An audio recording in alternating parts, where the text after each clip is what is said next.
कि जो दुकानें पहले से थी उनको तोड़ दिया गया है।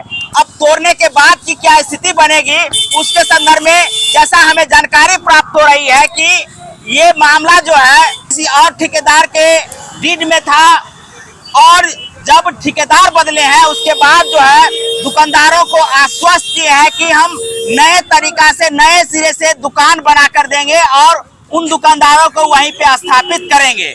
तो ये नज़ारा जो अभी आप देख रहे हैं ये नज़ारा गंगा सागर पोखरा का बदलने वाला है। जो नज़ारा आपको सामने में आने वाली है उस नज़ारा से भी हम आपको रूबरू करवाएंगे जब यहाँ नए सिरे से नए दुकानों का जो है शिलान्यास होगा, दुकानें बनकर तैयार होगी, तमाम वो चीजें हम आपको दिखाएंगे। अभी जो आप झोपड़ी में देख रहे थे हो ना हो कहीं अच्छे तरीका से सुव्यवस्थित तरीके से जो है यहाँ दुकानें स्थापित की जाए ताकि यहाँ की रौनकता है वो बढ़ जाए। तो ये जो हमें जानकारी प्राप्त हुई है वो जानकारी हमने आपको अपडेट किए हैं। जैसा दुकानदारों का कहना है, कुछ दुकानदार सामने नहीं आ रहे हैं, उन लोगों का कहना है कि जिन्होंने इस जगह को लीज पर लिए हैं उन्होंने दुकानदारों से वादा किए हैं कि हम दुकान बनाकर आप ही लोगों को देंगे।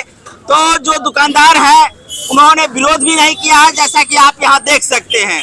तो आने वाले समय में जो भी अपडेट होगा हम आपको देंगे। तब तक आप मिथिला दस्तक के साथ बने रहिए।